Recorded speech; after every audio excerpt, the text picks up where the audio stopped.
Madame, Monsieur, bonjour et bienvenue. Merci de choisir CRTV News pour vous informer. Sur le fauteuil de l'invité aujourd'hui, nous avons le plaisir de recevoir Monsieur Ali Aladi Abba. Il est le président du comité et directeur de l'association culturelle Sao Kotoko. Elle organise du 22 au 26 janvier 2025, ici même à Yaoundé, précisément au Musée national, la 6e édition du Festat. C'est le Festival des arts et traditions Sao Kotoko. Monsieur Ali Aladi, bonjour. Bonjour, Essiane. Merci de nous faire l'amitié d'être l'invité de CRTV News. C'est moi qui vous remercie pour cette invitation. Alors, Yaoundé accueille, je l'ai annoncé, du 22 au 26 janvier, la 6e édition du Festival des arts et traditions Sao Kotoko. Quel en est le but ? Nous sommes à la 6e édition. Oui. Les 5 premières éditions s'étant déroulées dans le département du Logon-Eshari, milieu naturel, n'est-ce pas, des Kotoko. Nous avons donc décidé de le délocaliser ici à Yaoundé pour un triple objectif. Le tout premier, c'est d'abord sortir les arts et traditions Sao Kotoko de leur milieu naturel pour plus de visibilité, plus de notoriété et plus de rayonnement. Ensuite, venir aussi à la rencontre des autres cultures. Et ici à Yaoundé, parce quoi de mieux que le musée national, quoi de mieux que un lieu emblématique le musée national pour justement célébrer cette culture séculaire. Oui. Et en troisième lieu, n'oublions pas, c'est également pour que la jeune génération Sao Kotoko qui vit hors, n'est-ce pas, des frontières du Logon-Eshari puisse découvrir la culture Kotoko. Ce sont les 3 raisons qui nous ont amenés à délocaliser le Festat ici à Yaoundé. Alors, Monsieur Ali Aladji, le dernier festival du genre, il s'est tenu en 2013, c'était à Fadé, dans le Logon-Eshari, justement. Pourquoi une si longue attente? 2013, nous sommes en 2025. En effet, comme vous l'avez dit, la 5e édition s'est tenue à Fadé en 2013. Et au mois de mai exactement, oui. Et cela fait 12 années que ce festival ne s'est pas tenu. Les raisons d'une si longue attente sont simples.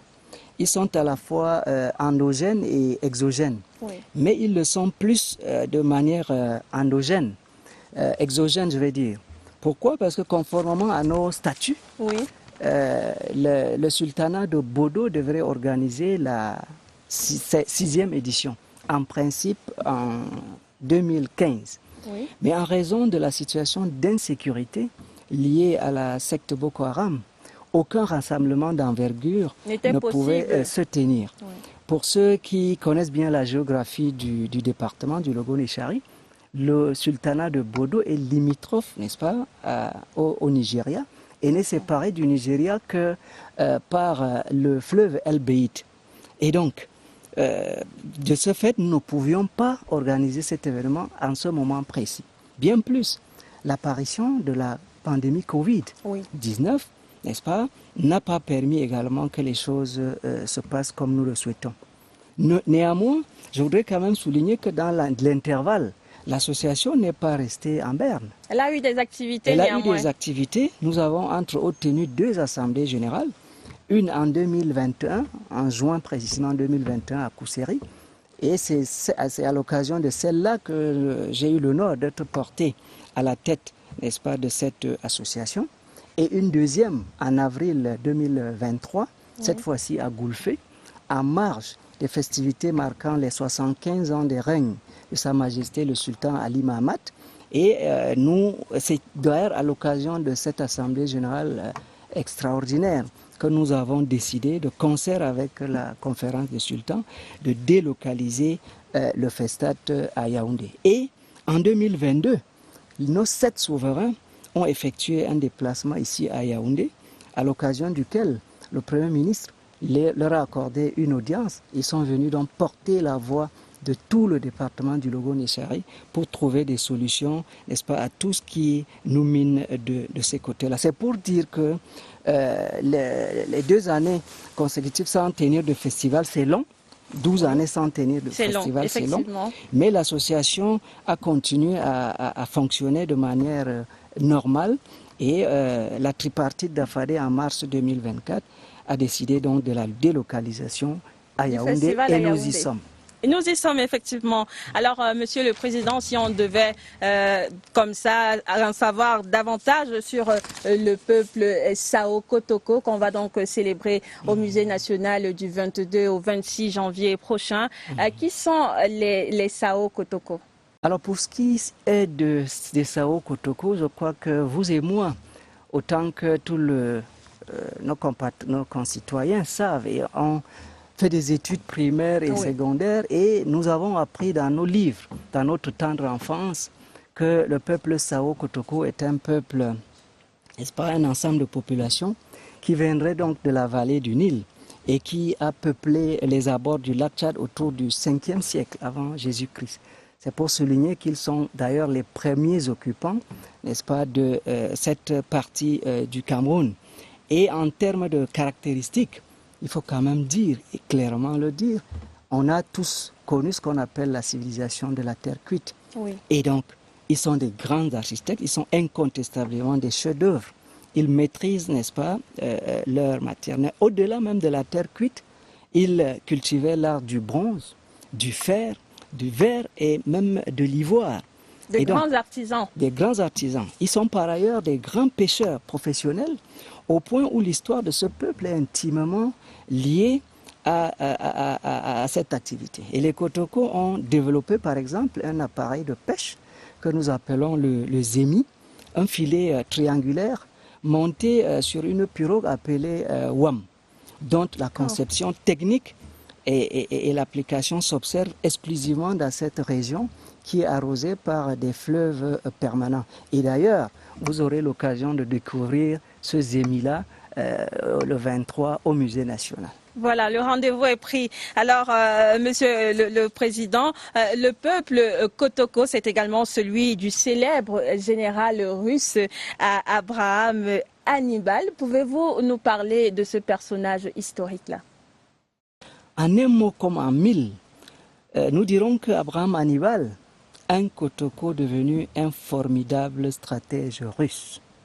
Né en 1696, il est décédé en 1781, le 14 mai précisément. Il a passé 85 ans de sa vie et ces 85 ans ont été vraiment marqués que par des succès. Même si au début, cela a commencé par ce que nous appelons, il a été capturé en 1703, n'est-ce pas, par les esclavagistes. Oui. Notons qu'il est de Logon-Birni, nous nous appelons affectueusement Lagouane. Et à 7 ans, il a été donc capturé par des esclavagistes et on l'a amené donc à Istanbul. De là, il a été clandestinement été acheté par un diplomate russe, n'est-ce pas, pour le compte de Pierre le Grand, qui souhaitait faire une expérience sur les capacités intellectuelles d'un enfant noir, ou plus généralement, a démontré que l'intelligence et les autres capacités humaines dépendent en aucune manière de la race. Son histoire est longue et remarquable, et de fil en aiguille, il a été affranchi et ennobli par l'empereur Pierre Ier, dont il fut le filleul et devint l'ami fidèle. Au milieu donc du XVIIIe siècle, sous le règne de l'impératrice Élisabeth Abraham Petrovitch Hannibal, fut l'une des personnes les plus importantes, n'est-ce pas, de l'Empire russe, où il mena une remarquable carrière d'ingénieur militaire, qu'il termina d'ailleurs comme général. Oui. La découverte de ses origines camerounaises, et précisément lagouanaises, fait la fierté du peuple Kotoko. Et dans les prochains jours, au Musée national, nous lui consacrerons un stand tout entier. Voilà, ce sera donc l'occasion d'en savoir davantage sur ce personnage historique. Alors, je le rappelle, la 6e édition du Festad, c'est du 22 au 26 janvier 2025 au Musée national de Yaoundé. Nous nous acheminons vers la fin de cet entretien. Monsieur Ali Aladji Abba, dites-nous quelles seront les différentes attractions que le public qui, je suis sûr, viendra nombreux au Musée national pourra découvrir. Nos invités auront droit pendant ces 3 jours à une variété d'attractions C'est vrai, la première journée sera consacrée essentiellement aux aspects protocolaires. Et donc, la plus importante d'une des articulations, c'est aussi la leçon inaugurale qui permettra à ceux qui seront là de découvrir déjà le peuple Kotoko. Ils auront droit à défiler d'un prototype Sao. Nous avons des couples Sao caractérisés par leur taille et autres qui feront l'objet d'un défilé. Nous aurons donc la découverte de nos danses patrimoniales. Il y en a 6 que nous avons fait déplacer du très lointain Logo-Nechari pour Yaoundé. Donc les gens viendront animer cette belle fête-là. Et autre attraction, c'est que nous avons construit sur place au Musée national une case type Kotoko. Elle a été meublée et les gens viendront voir comment vivent l'habitat naturel des Kotoko. En deuxième journée, nous offrirons à nos visiteurs les cérémonies d'intronisation de nos notables. En réalité, les sociétés Kotoko sont des sociétés très organisées autour de nos 7 chefferies supérieures et on donnera l'occasion aux 7 chefs supérieurs Kotoko du Cameroun qui seront là d'introniser, n'est-ce pas, des notables qu'ils ont librement choisis pour leur donner des titres, n'est-ce pas, de notabilité.